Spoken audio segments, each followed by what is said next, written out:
Hello, psychology people. Welcome back. As you know, we are doing our case study series, and again, I'm presenting you a new case.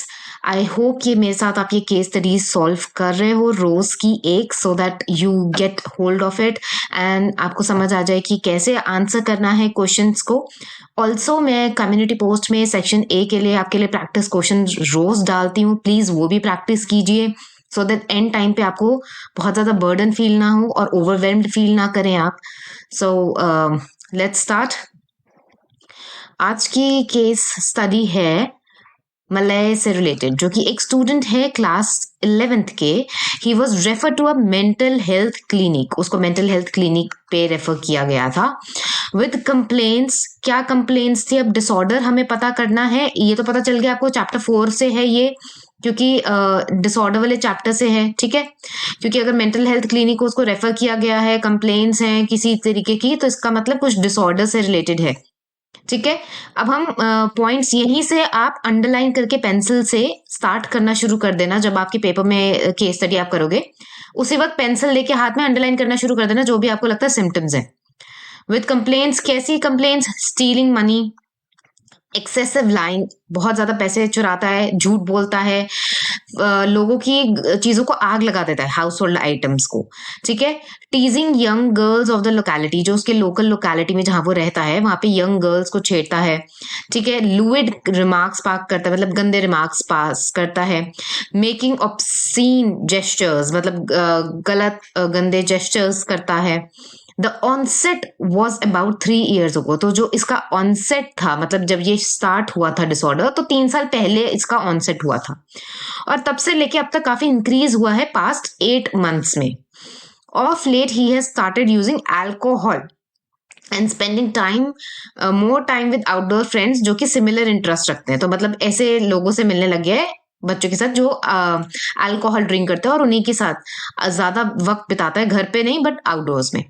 School reports suggest that gradual development of inappropriate behavior, such as openly defying rules in schools, playing taunts. मतलब openly अब क्या करता है, school से भी complaint आने लगी है कि इनअप्रोप्रिएट बिहेवियर करता है स्कूल में. जो स्कूल के रूल्स हैं ओपनली मतलब चैलेंज करता है, उसको डिफाई करता है, मतलब रूल्स को ब्रेक करता है. देन टैंट्रम्स थ्रो करता है, इंस्टिगेटिंग फेलो, दूसरे लोगों को भड़काता है, सिली रिमार्क्स पास करता है क्लास में, डिसरिस्पेक्टफुल एटीट्यूड्स है उसका उन बड़ों की तरफ. ठीक है, ultimately resulting in frequent school absenteeism, मतलब जल्दी जल्दी बंक करता है या तो स्कूल में एब्सेंट होता है, आता ही नहीं है school. Mixed with local goons. Local goons कहते हैं लोकल गुंडे, जो गली के गुंडे होते हैं ना छोटे, उनके साथ उठना बैठना है, उसके साथ मिक्सिंग है. एंड एक्सेसिव एग्रेशन, और एग्रेशन तो पूछो ही मत कितना है, बहुत एक्सेसिव एग्रेशन है. तो ये सारे आपको सिम्टम्स दिए हुए हैं. Further investigation reveal that family की हिस्ट्री क्या है. फैमिली की हिस्ट्री डिस्टर्ब्ड है. रिलेशनशिप जो है उसके विद फादर एक्सट्रीमली होस्टाइल है एंड फ्रीक्वेंट कॉन्फ्लिक्ट्स रहते हैं फैमिली मेंबर्स के बीच में. अगर हम बर्थ और डेवलपमेंटल माइलस्टोन की बात करें तो वो नॉर्मल थे. देखो, कोई भी अगर आप चाइल्ड का अगर कभी हम केस लेते हैं तो उनकी डेवलपमेंटल माइलस्टोन कहते हैं कि मतलब सही टाइम पे उन्होंने बोलना, सही टाइम पे चलना, और सही टाइम पे उन्होंने जो बच्चों की हैबिट्स होती है ना, कि ठीक टाइम पे चले हैं कि नहीं, ठीक टाइम पे बोलना स्टार्ट किया कि नहीं, और सुसु पॉटी की ट्रेनिंग, मतलब हर चीज सही टाइम से हो रही है कि नहीं. ठीक है, अगर वो सब चीजें, जैसे 6 महीने का बच्चा उठ के बैठ सकता है सहारे के थ्रू, या बैबल करना शुरू कर देता है, तो इस तरीके की चीजें, इनको बोलते हैं डेवलपमेंटल माइलस्टोन. तो जब भी आप किसी चाइल्ड का केस लेते हैं तो वैसे भी डेवलपमेंटल माइलस्टोन, हम बर्थ हिस्ट्री और डेवलपमेंटल माइलस्टोन देखते ही हैं. तो वो बोल रहे हैं कि वो नॉर्मल थे, ऐसा नहीं है कि बचपन से पैदाइशी सिर पे कोई चोट लगी है. ठीक है, तो ये बताने का ये मतलब है. अब आगे चलते हैं कि इस किससे रिलेटेड क्वेश्चन क्या आए हैं. ये तो आपका केस हिस्ट्री था. क्वेश्चन 1 में आपको चॉइस दी गई है. पहला क्वेश्चन कह रहा है identify the disorder Malay is exhibiting, distinguish it from ADHD. तो इसका मतलब ADHD तो डिसऑर्डर के सिम्टम्स नहीं है. ठीक है, सेकंड क्वेश्चन देखो. Before you start on answering the question number 1, पूरे क्वेश्चन हम तीनों पढ़ेंगे, उसके बाद एक एक करके आंसर करेंगे. फर्स्ट क्वेश्चन में जो सेकंड क्वेश्चन है चॉइस का, उसमें बोल रहे हैं The symptoms that Malay is exhibiting are different from symptoms of oppositional defined disorder. Justify the statement. तो उन्होंने आपके लिए कितना इजी कर दिया, मतलब कि डेफिनेटली ओडीडी डिसऑर्डर भी नहीं है। अगर होता तो आपको ये क्यों कहते कि मलय जो एग्जिबिट कर रहा है सिम्टम्स वो ओडीडी से कैसे डिफरेंट है, इसको जस्टिफाई करो। इट मीन्स कि अगर किसी को लग रहा है आप में से कि इसको ओडीडी के सिम्टम्स हैं ये, तो ओडीडी नहीं है, ये भी बता दिया। अब देखो एडीएचडी नहीं है, डेफिनेटली वो तो पता ही चल रहा है। ओडीडी भी नहीं है, बट ओडीडी से मिलता जुलता आपने चैप्टर 4 में एक डिसऑर्डर पढ़ा है, इसको वो डिसऑर्डर है जो कि है कंडक्ट डिसऑर्डर।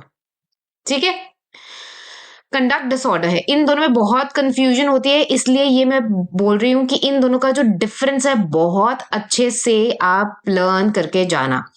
आपकी छोटा सा पैराग्राफ ओडीडी को लेके दिया हुआ है, छोटा सा पैराग्राफ कंडक्ट डिसऑर्डर को आपकी बुक में दिया हुआ है, वो आप देख लो।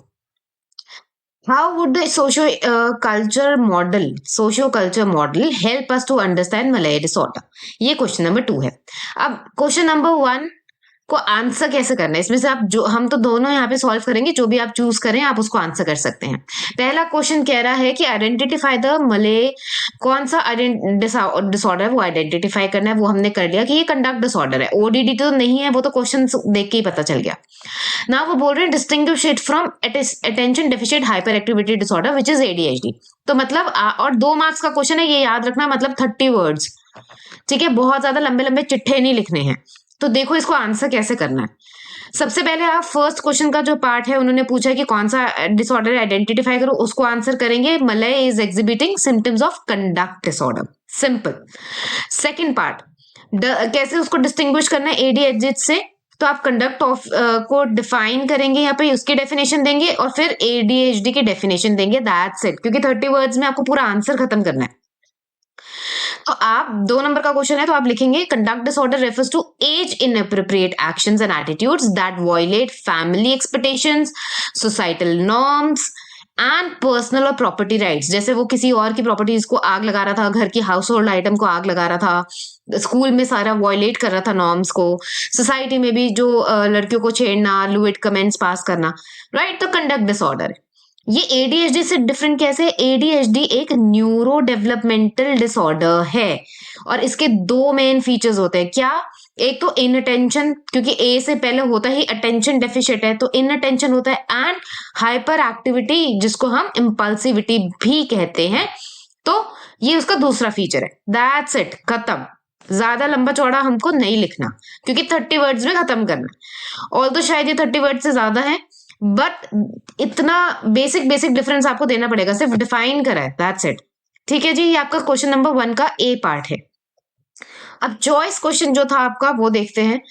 चॉइस क्वेश्चन में उन्होंने पूछा था the symptoms that the Malay is exhibiting are different from symptoms of oppositional defiant disorder, इसको जस्टिफाई करो। तो आप इसमें क्या करेंगे, again you can write conduct disorder की डेफिनेशन और यहां पर आप ओडीडी को भी डिफाइन कर देंगे, उसकी डेफिनेशन लिख देंगे। ये पैराग्राफ आपकी बुक में दिए हुए हैं, ये सारे आंसर्स आपके बुक में से ही लिए हैं। ठीक है, तो ओडीडी का क्या होता है? इनएप्रोप्रिएट अमाउंट ऑफ स्टर्बनेस, जिद्दी होते हैं, इरिटेटेबल होते हैं, डिफाइंड होते हैं, डिसओबीडियंट होते हैं, बिहेव करते हैं होस्टाइल मैनर में। और सबसे बड़ी बात, दे डू नॉट, जिनको ओडीडी होता है, they do not see themselves as angry, वो अपने आप को गुस्से वाला, ऑपोजिशनल या डिफाइंड देखते ही नहीं है। They always justify their behaviour as a reaction to circumstances and demands. तो ये एक बहुत बड़ा डिफरेंस है ओडीडी और कंडक्ट में, कि ओडीडी वाले जो होते हैं वो सीधा सर्कमस्टांसेस पे, सिचुएशन पे ब्लेम डाल देते हैं कि उसकी वजह से मैंने ऐसा किया, उसने ऐसा कहा तो मैंने ऐसा किया, सिचुएशन ऐसी थी इसलिए मैंने लड़ा, एंड वगैरह वगैरह। ठीक है, तो ये इस तरीके से आप आंसर लिखेंगे। अगेन 2 मार्क्स का क्वेश्चन है, 30 वर्ड्स इसकी लिमिट है, तो 30 वर्ड्स में आपको आंसर करना है, तो आप सिर्फ डेफिनेशन लिखेंगे, ज्यादा लंबे चौड़े चिट्ठे हम इसमें नहीं लिखेंगे। ठीक है जी। क्वेश्चन नंबर 2 पे चलते हैं। क्वेश्चन नंबर 2 कैसे क्या कह रहा था? क्वेश्चन नंबर 2 था हमारा कि कैसे सोशियो कल्चर अप्रोच यहाँ पे हमें हेल्प करती है मलय के डिसऑर्डर को अंडरस्टैंड करने में। तो हमने चैप्टर नंबर 4 में ही बहुत सारी अप्रोचेस पढ़ी है, ह्यूमनिस्टिक पढ़ी है, देन बायोलॉजिकल अप्रोच पढ़ी है, साइको सोशल अप्रोच पढ़ी है। तो ये सोशल कल्चरल अप्रोच बता रहे हैं कि क्या है। तो आप बताएंगे कि सोशल कल्चरल अप्रोच अगेन यहाँ पे डिफाइन कर देंगे कि as behaviour is shaped by societal forces, factors such as family structure, communication, social network, societal conditions and societal labels becomes more important। तो it's kind of a definition, ये भी आपकी book से ली हुई है। देन आप लिखेंगे मलय के केस में क्या है, लैक ऑफ सोशल सपोर्ट है, strong and fulfilling interpersonal relationships ना होने की वजह से मलय की लाइफ में एबनॉर्मल फंक्शनिंग आ रही है। ठीक है, काफी सारे रीजन होते हैं, जैसे कि सोसाइटी लेबल्स के बारे में भी बात करी गई है आपकी बुक में। ठीक है, सोशल नेटवर्क्स के बारे में बात करी गई है, तो सपोर्ट नहीं है फैमिली का, इनमैच्ड फैमिली स्ट्रक्चर्स जब होते हैं उसकी भी बात कही गई है। तो आप यहाँ पे पॉइंट को डिस्क्राइब कर देंगे कि लैक ऑफ उसको सोशल सपोर्ट है उसके घर पे। आप देख रहे हैं ना, यहाँ पे लिखा हुआ है कि फैमिली हिस्ट्री में पता चला डिस्टर्ब रिलेशनशिप है फादर के साथ, एक्सट्रीमली हॉस्टाइल है, और काफी फैमिली मेंबर्स में झगड़े वगड़े होते रहते हैं, कॉन्फ्लिक्ट होते रहते हैं। तो बच्चे इस तरीके से अपना गुस्सा निकालते हैं क्योंकि घर पे जो बड़े हैं उन पे तो निकाल नहीं सकते, देन चांसेस आर हाई कि वो इस तरीके के गलत संगति में पड़ के और फिर गुंडागर्दी करते हैं, क्योंकि गुस्सा बाहर निकालने का उनको मौका मिल जाता है अपने से कमजोर पे, क्योंकि माँ बाप तो एक थप्पड़ लगाएंगे और उनके आगे गुस्सा चलेगा नहीं। ठीक है, तो ये आपकी बुक में से ही लिए हुए आंसर्स हैं मैंने। तो आप इस तरीके से अपने आंसर को प्रेजेंट कर सकते हैं।